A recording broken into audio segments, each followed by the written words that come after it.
Welcome to the Intern Academy Gradcast. It's the culmination and continuation of decades of ministry being poured into each new generation.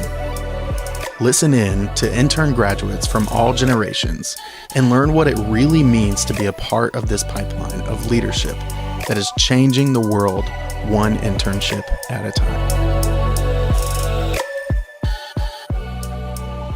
What's up, guys, and welcome to episode 1 of season 2 of the Gradcast.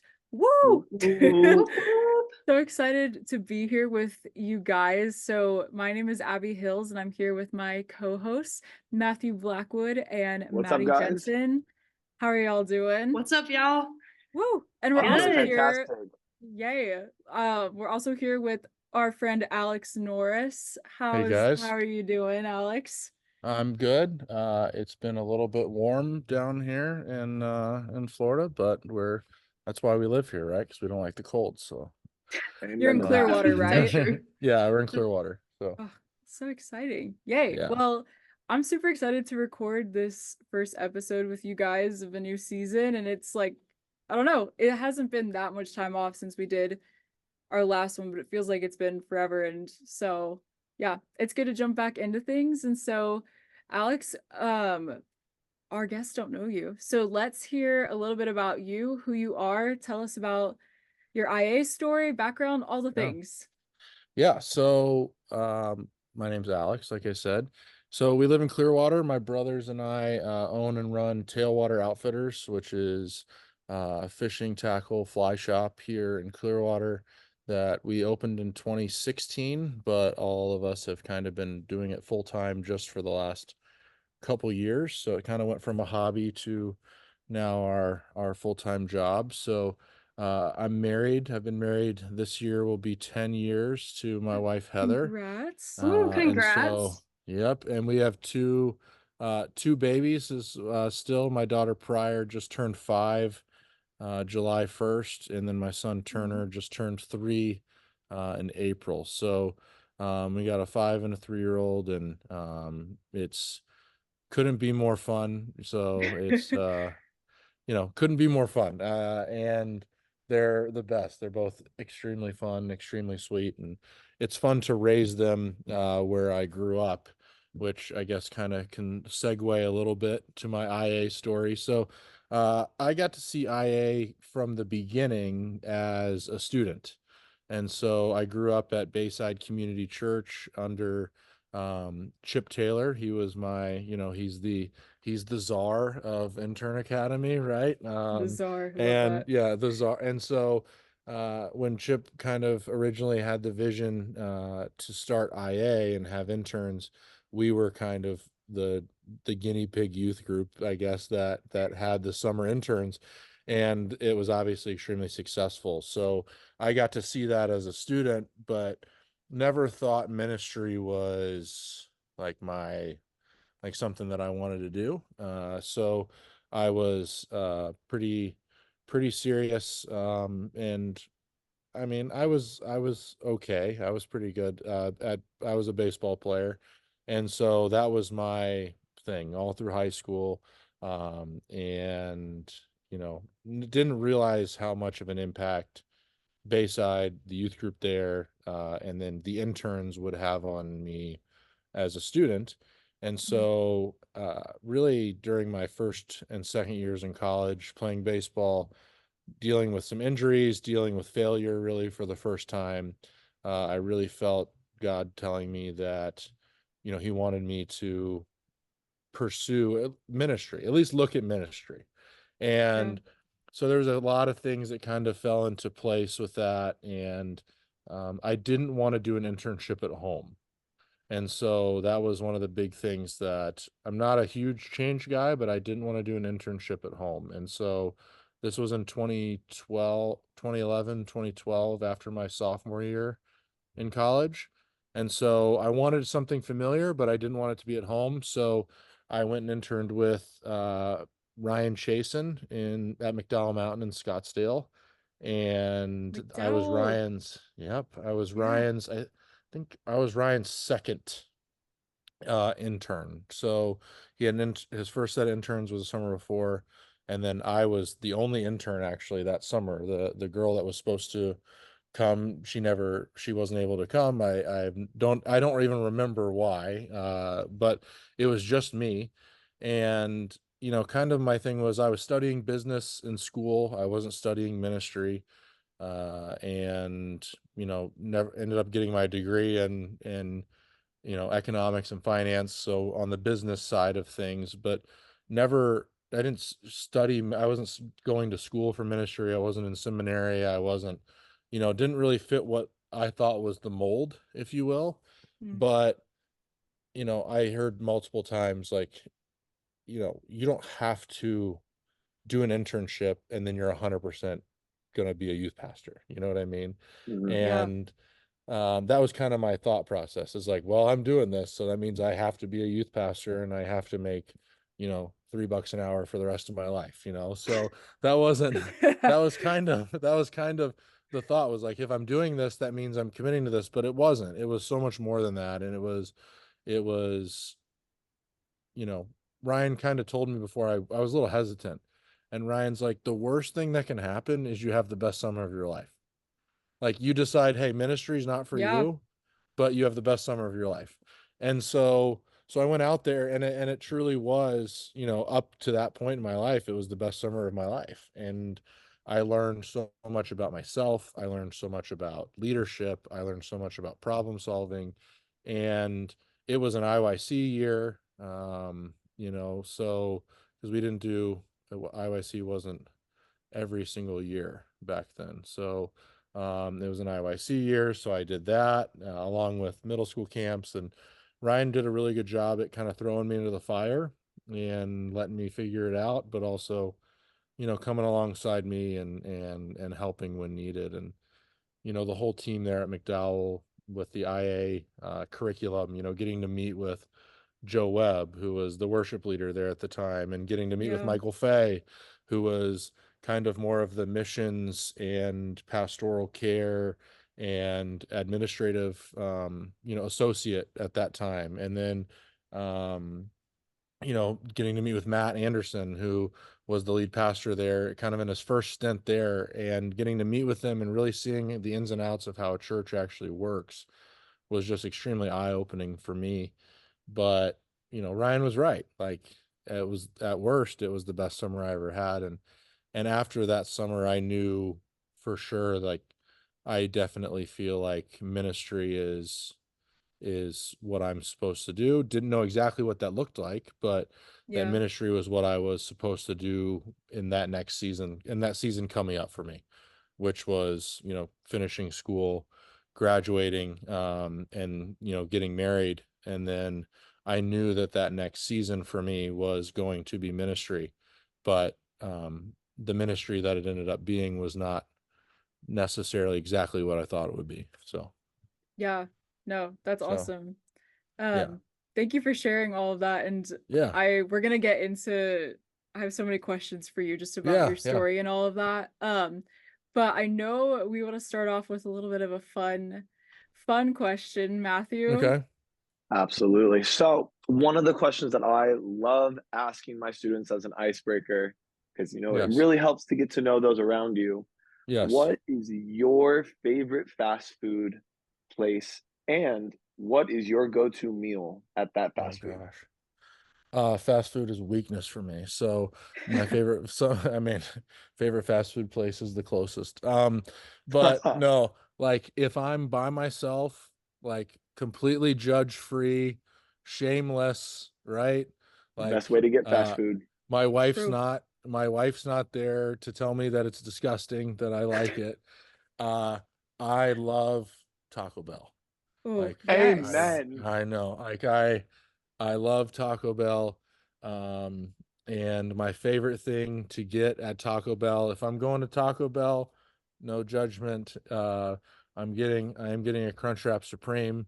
And then I'm getting a cheesy gordita crunch. I'm getting those two things, with a Diet Mountain Dew, and I'm good to go. So I'm not good to go about 2 hours later. I regret it, but that's it. So that's kind of a no-brainer for me. Like those are the two things. So Okay, what time of day are you getting it?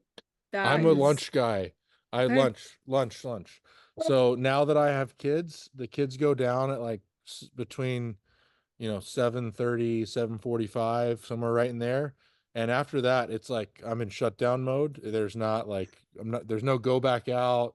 There's no anything. Fair enough. We've already eaten dinner for the most part. I mean, there's a couple nights that my wife and I will feed the kids and get them down and then kind of have a at-home date night together after the kids go to bed. But no, I'm lunch is my weakness. So I really that's lunch is definitely when I eat too much for sure. If I do and eat what I shouldn't is a lunch. So No, that's so good. I so love it. Good yeah. answer. The Diet Mountain Dew too. Yes. Oh yeah, you I have to have the diet do, yeah. So yes. yeah. So good. Ah, I love it. I I'm a big it's the Mountain Dew Zero Sugar Baja Blast, but they Oh, the don't Baja always, Amazing. Zero. yeah, Yeah. they don't always have it. And it No. makes me so sad. I will go there just for that sometimes, and then they don't have Yeah. it. I'm like, And they guys, don't have it. but it's fine. I know. It's fine. I know. Yeah. Well, so let's kind of jump into, yeah, so today we're going to be talking about navigating seasons of change. And also, by the way, before we jump into it, Maddie is actually on a mission trip in Guatemala. And so it seems like her signal is not really good. So She's an she's kind of, overachiever for just being on at I all know, to start right? with. So I yeah. know. I was like, we can wait till you get back. She's like, no, it's good. Like, and I was like, I applaud her. Yeah. So, yeah. So she will be joining us next week, next episode. So, Maddie, we love you and miss you already. But so, yeah, we're going to be talking about navigating seasons of change. And so, Alex, you've touched on this already a bit just with your story in IA. And so, obviously, we know change is inevitable in life, and we're always going to go through different seasons. It feels like we go through one, there's going to be some sort of change in another way. So whether it's Yeah. life, finances, family, ministry, which is where it also applies. So kind of talk about your story with navigating that, whether it's just what comes to mind post IA, your internship, and also if you could give someone a piece of advice when it comes to just navigating change, what would that be? Oh goodness. I mean, I guess I could start with the second question, Yeah. because it's something that I wish I would have been better at, and something that I feel like in a much better place in now. But the advice that I would give to somebody that is either like just at all, but is, maybe going through change or maybe feels like things are spiraling and you're not, it's like a pinball, is like just rest in God's sovereignty. I think that's Mm, probably the thing that I'm much better at now than I was, but realizing that even when the world feels like it's spinning like a million miles an hour, like God is still in complete control. And I know that, you know, he's not he's not going to let anything, happen to me that's not part of his will, part of his plan for me. And so I think that just resting in that has been something that I wish I would have been better at, with the change that's happened, really the last, 12, 12 to 14 years, really, from graduating high school to now being married with two kids. It's seems Yeah. like a huge jump, but it's not a huge chunk of time. And there's a lot of steps that happen in between. So I think that'd probably be my advice. And then what was the first question was just Just kind of obviously, it seems like you navigated a lot of change with your yeah, internship, post internship. Just tell us about yeah. it. Yeah, so I met my wife. I did my internship in Scottsdale and came back. I finished school, but started to have a much bigger role at my home church. So I actually finished college at Florida Southern, which is in Lakeland, and finished my last 2 years there. And I commuted my last year. So my junior year, I got hurt when I was playing, and it was actually because I got hurt, I was able to attend a wedding that my cousin's wedding, and my wife was there working. Like my wife was there, like she was in town because of work, so she was able to go to the wedding too. So my wife lived in DC, I lived here, but we're both from here and didn't know each other. And so Oh, she was in town for work, so she was able to go to my cousin's wedding. I was in town because I had gotten hurt, so we met actually at his wedding. And so that that's so kind of is, sweet. yeah, so that's kind of where that started and our relationship started. Finished school, I was commuting back and forth my last year. I didn't play baseball my last year because I got hurt during my junior year. And we got engaged, and I finished, but I had a big role at my church. And so actually during kind of my senior year into a little bit after my senior year is when Chip moved to North Carolina. So during that time is when Chip stepped out after a really long time at Bayside. And during kind of that time of trying to fill that spot, I, was helping a lot with the youth group and, um, those sorts of things until I actually moved to South Florida. So, I've had two roasts. I had the roast after my internship was over at McDowell, and then I had the roast after I left Bayside when we moved down to South Florida. So I've had disgusting things dumped on my head twice. I don't know if that's still a tradition in the intern academy or not, but the intern roast is something that was part of it when I did it. So, which the I kids Not. hope would not, because I can't know. handle a I was roast like, Okay. what session. is the I was like, maybe that's just how Oh, he. I was like, I no. don't know what that means. Um, I mean, No. maybe I shouldn't share for other interns if it's going to happen, but it's a time of reflection to where students can share stories about the summer while they get to dump horribly disgusting concoctions on your head that they sometimes have been months in the making. Um, Chip, if so you're yeah, listening to this, yeah, that used to I happen. So wow, that's I don't know if that amazing. still happens or not, but had that happen twice. So once when I left McDowell, and then once when I left Bayside. So we moved to South Florida, and I actually took a job as a youth director, I guess you can call. I wasn't ordained, so I won't, but youth director. So, but down there, and I was at a church in Coral Springs, and so basically, being the youth leader down there. And so it was a very small church, not what I was used to. The entire church was smaller than the youth group I had just left. And the church was about 120 people, and the youth group that I had just left was like 200 kids.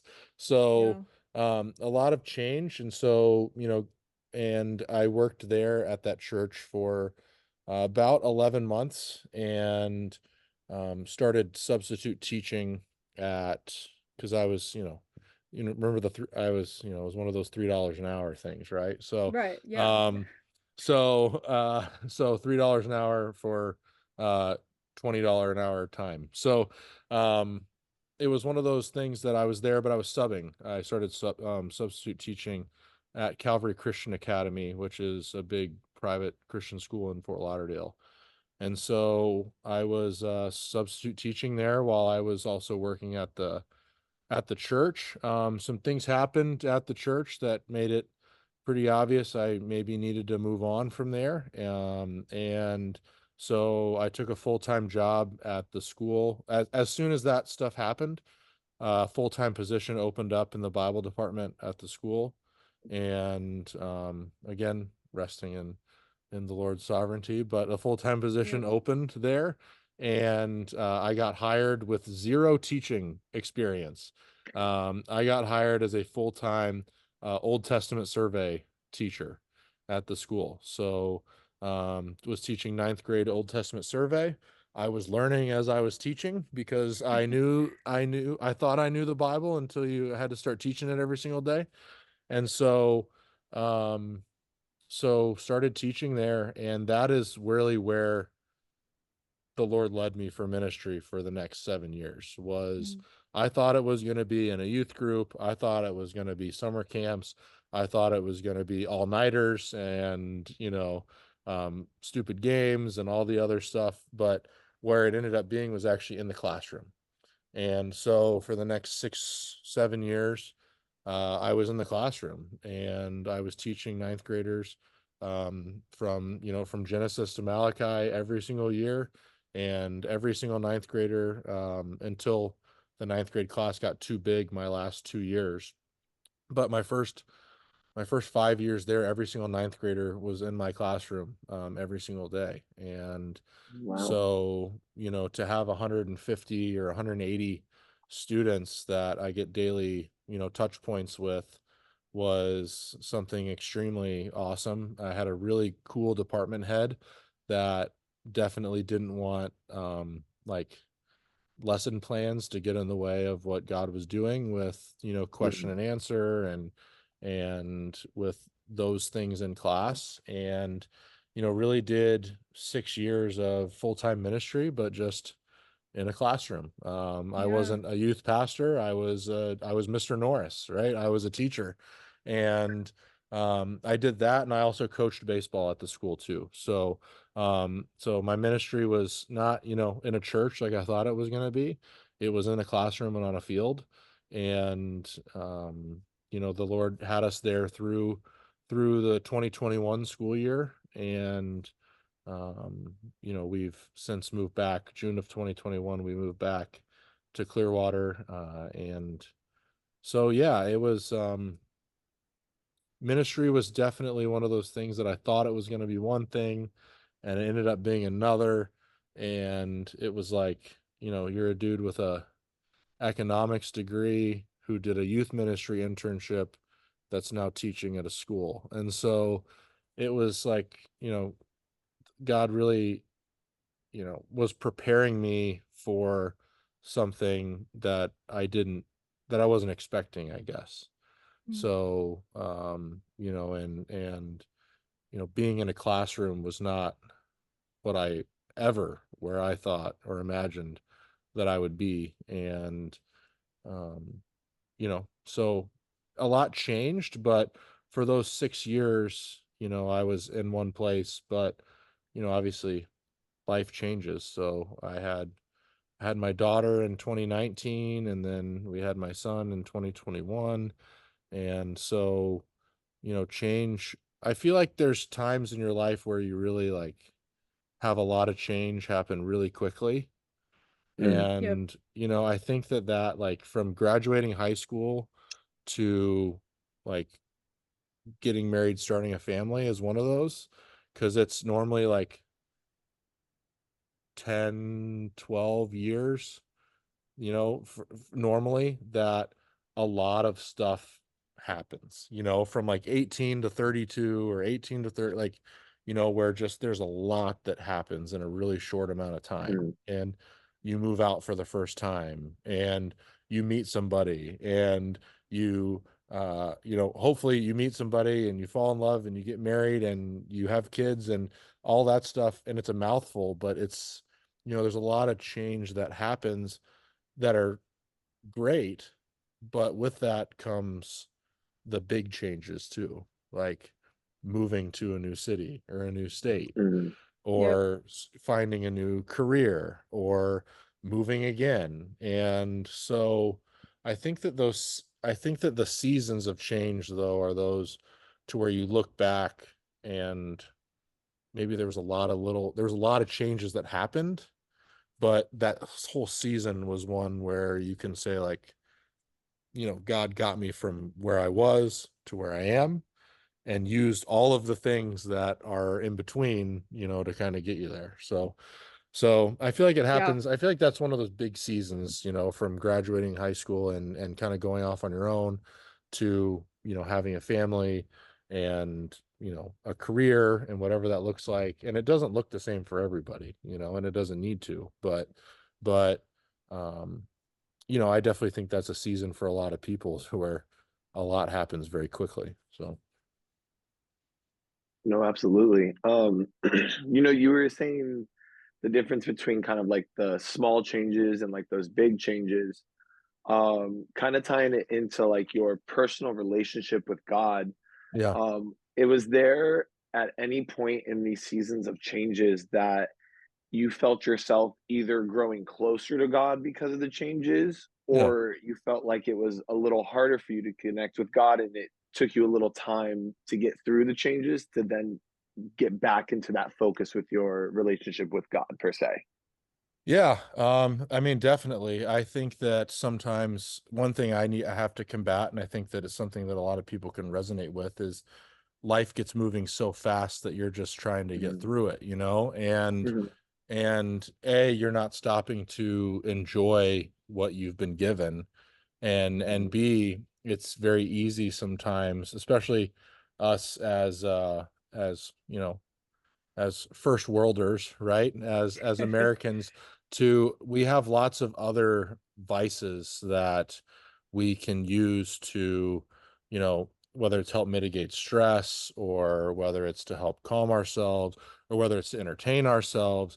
We have lots of other avenues that we can go to.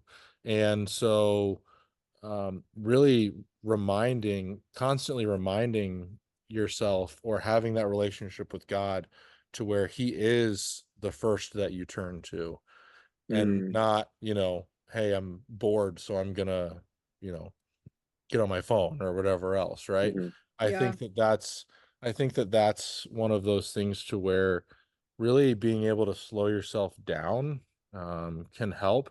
But yeah, I do think there was times. I think that there was definitely some hard times, especially with moving.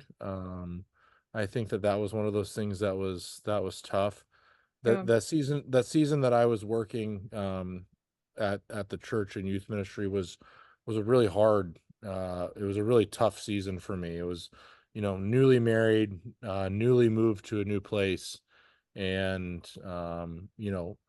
the situation I got into just wasn't all that what you kind of have these expectations of, you know, I'm going to be the cool youth pastor, and I'm going to grow this youth ministry from 7 kids to 200 kids, you know what I mean? And then uh you get there and it's nothing like that.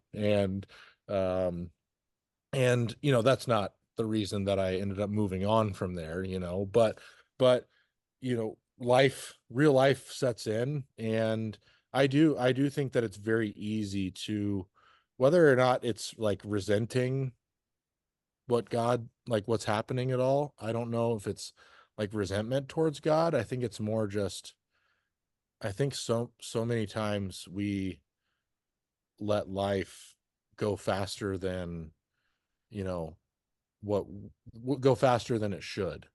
And Yeah. we miss those moments to really lean into what God is saying, really lean into what God is doing. And I think God always teaches us those lessons, but I think a lot of times when we move so fast, we don't learn those lessons until we look back at Yep. how bad we screwed that one up. And so where if we were willing to just slow down and lean into them in that moment, then we can learn the lessons as we go along. So yeah, I mhm, definitely feel like there was times that I wasn't as, wasn't, you know, as close to God as I needed to be in my relationship with him.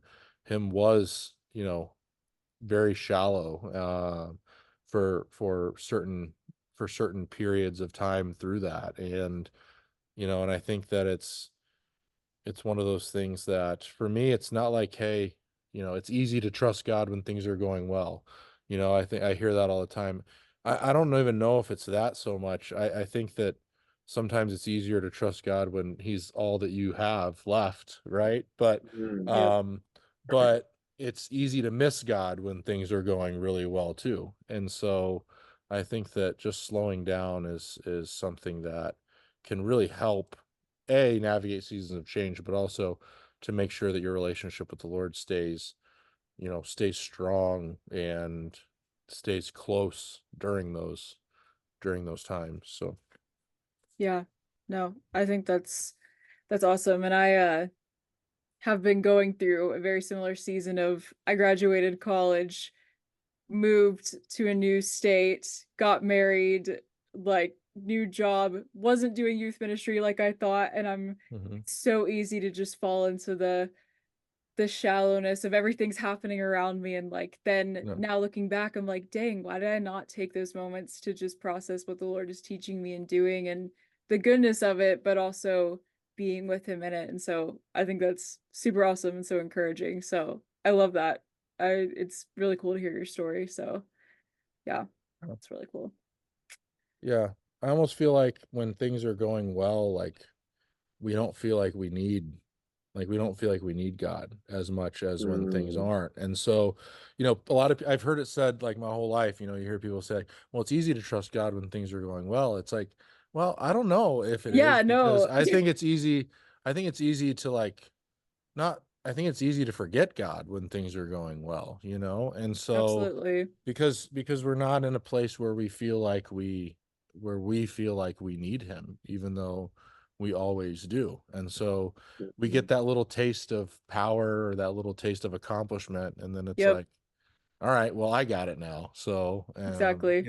so I think that's probably, one of those things that I learned, and that was definitely a look back and learn, not a hey, I realized this during. So Yeah, yeah. I that's I feel like everything you're saying is just it's so, what's the word? Not accurate, but relatable, I guess, to just kind of what I've gone through. And it's like, yeah, it's so easy to not want to run to God in the change, whether good or bad, because it's just, yeah, the busyness of it and everything. It's just, it can really be difficult. Matthew, I know we had kind of been talking about like new wineskins and kind of what mm. that looks like. So talk a little bit about that and just kind of your thought process on all of that, because we already have to wrap up here soon, which I'm sad about. Oh, dang. Yeah, no. Just a little background on the thought of new wineskin. I had the ability to go to Passion Conference this year in January. First time ever gone. I've never cried more times in those 48 hours in my life than I did that weekend because God was just on the move, pouring Yeah. into these 55,000 young adults just ready to worship and sing together. And one of the last sermons that they gave was talking about pouring into a new wineskin, not going back into that old ways, but allowing God to take you on those new changes, those new seasons where it's completely different. You have nothing from the past kind of focusing on it. And instead of saying, oh, I want to be the new version of this person, God has a plan for you to be your own person since he's made us all unique and different in our own ways. So I was kind of wondering, it was a thought process with myself, but to you, or even if you were to like explain this to students, what would be the process of understanding what it's like to be pouring into something new instead of the same vessel? Like, are you bringing in new aspects but leaving it in the old ways, or are you bringing those new aspects in and are you allowing God to change it completely? yeah, I mean, that's loaded. But Sorry. no, it's a really good thought. And I think that one of the hardest things, so for student ministry, right? Like, Mhm, so student ministry for me was classroom ministry, but for so many, right? It's in a vocational church setting, mhm, or it's volunteering in a youth group or at a church, or, whatever that looks like. And so for us that get to or have gotten to be around students regularly, right? That's not something I get to do as much anymore. So my teaching might be a little rusty, but one of the things that I always tried to go back to with students is that idea of you're talking about a new wineskin, but Mm, but it was more of that, like when you become when you give your life to Christ, right? mm, It's like I no longer live, but Christ lives in me. And mm, I think that getting students to understand, like Second Corinthians chapter 5, where it says, he who had no sin became sin. So he who was not like became became sin, so I might become him, like him, so I might become the righteousness of God, right? It's mm, taking something that is imperfect can never be made in our literal minds, right? If something has an imperfection, it can never be perfect again, right? Once there's one, you sin once, you're never sinless for the rest of your life, right?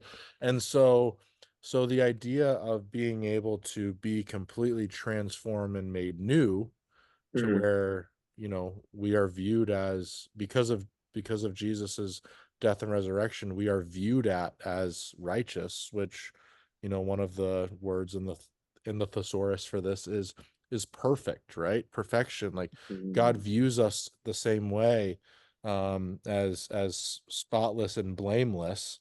And so I think that it's important for students to realize, like, when you give your life to Christ, it's not just a metamorphosis of the old person. It's not just changing, it's something totally new. Because Yeah. I think when you think like, well, it's just me, but I'm, trusting God more now, or it's just me. I think you give yourself wiggle room and excuses to continue to live the way that you did before. And Mm. I think that it's really easy to tolerate sin in your own life when you are not holding yourself to the standard of being new, mm, and of what that truly should mean for the Christian and for the believer. And so, um, that's a real, I don't know if I answered your question or not, but that was something that I drove home with students a lot, was like, you can't just be the same person and then have walked forward on a Wednesday night or on a Sunday night and then come back and be the same person. Like, Yeah. there has to be evidence of God's grace in your life. There has to be mm, evidence of salvation. Not that we're saved by our works at all, but there has to be evidence that Jesus has actually changed who you are in the way that you live. And so, but I think that's becoming a harder, and, well, this is going on for another hour or whatever. But I think that's becoming in our world, right? And in our culture, especially in the student culture, I think that's mhm, becoming a harder and harder truth to get students to even listen to. Yep. But B, it's getting harder and harder to say it in a way that people aren't going to be offended by, or people aren't going to be upset by. And, I mean, someone, said, I believe that the only thing good in me is Christ in me. Like, if it was up to mm, me, like, it would be, the only reason that I can be who I am is because of Christ in me. And if it wasn't for Christ in me, like, who knows? And Mhm. so I think that's, I really like that, the new wineskins, because it doesn't say that God sees us as just a cleaned up version of ourself. He sees us as a perfect version, mm, a new version. And so, but it is getting tougher. I mean, I noticed it in the classroom, and I'm guessing in the last 3 years it hasn't gotten any easier. But it's a harder and harder message to share, because when you have students, in the most part, and now not everybody is in ministry positions like this, but for the most part, a lot of our students don't really feel like they need, like, why do I even need God? Like, all my needs are met, Yep. mm, right? All my needs are met. Like, I'm not going hungry. I get anything I want. Like, I have, a cell phone and social media, and, I have all the things that I want and need. So what do I need God for? And I think that so I'm just going to do what makes me happy. And so, where I really think that has really what's pushed a lot of, a lot of tolerance into our students now, to where, well, why are other religions wrong? And why is this way of thinking not okay? And why can people not do these things? If it's not hurting anybody else, then why is it bad? And so, Mm, I think that a lot of that plays into it. And I think mm, that that's a real battle that parents and, youth pastors and youth workers, or even just people in churches in general, I think it's probably something that a lot of people, everyone's combating in some way, is, you know, why do I like having help trying to show people like that really don't feel like they need God, like why they truly need him, not just Mm. mm. not just, not just the idea of him, or Right. the, you know, not just wanting his salvation, but wanting his relationship and wanting to be like him. So, um, so yeah, I don't know. That was a long-winded answer, um, No way. That was all but, good. but I got things that I'm writing down that I'm like, No, I oh know, man, same. I'm I'm like I'm this. taking that. This is so good. I'm oh, like, we need a part Oh, 2, guys. so, Yeah, I loved that.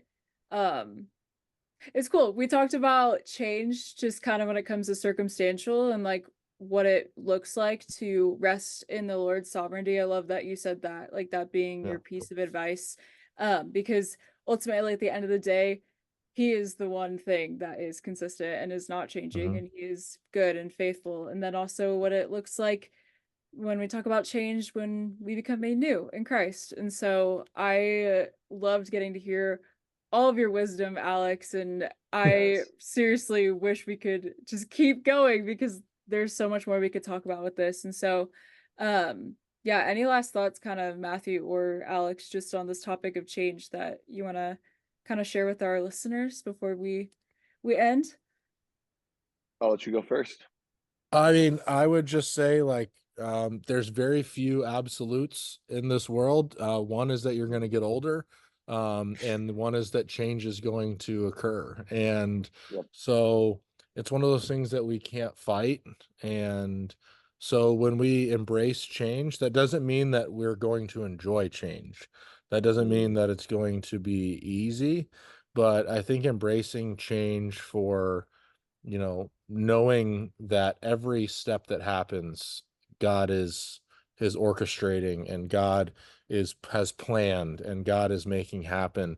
And knowing those things, like even when we screw up, um, even when we are discouraged, distraught, even when we've hit rock bottom, right? Like, the Bible promises and tells us that, and this is one of those verses, like it's a memory verse, but, when you finally actually can look back at it, but that God works all things together for good. And, Yeah. when you've truly experienced that, not just say it, right? But when you've truly experience that, and you have times in your life to where you're like, there's no way this could ever be used for good, right?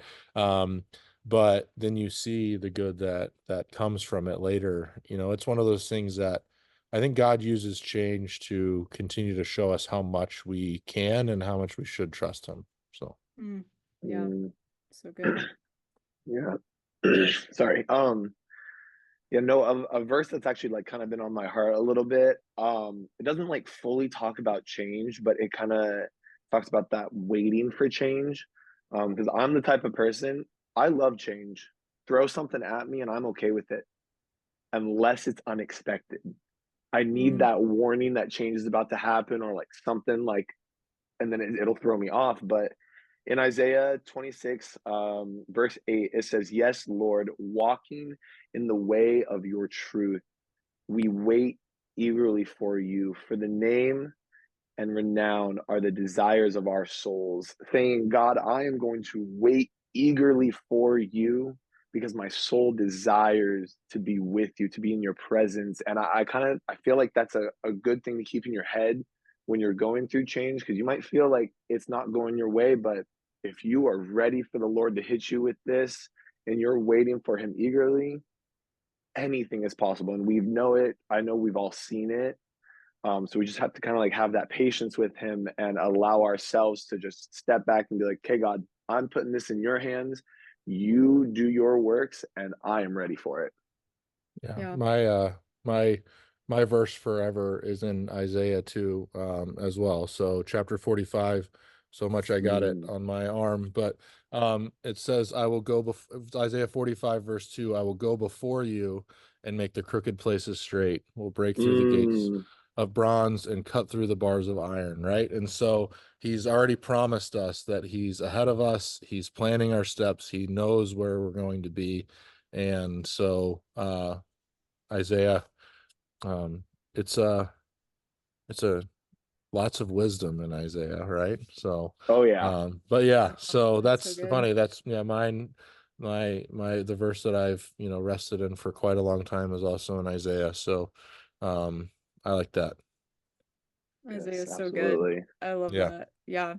I feel like that's the perfect way to end this. And so, Alex, thank you so much for joining thank you us guys. today and just sharing who you are, all the things. And I know I'm Yeah, encouraged, and I know that the Lord just has already used you in so many ways just through us getting to hear your story on this episode. And I'm excited for everyone else to get to hear. So, thank you so yeah, much. thank you. And we will see you guys back on the Gradcast next week, next episode.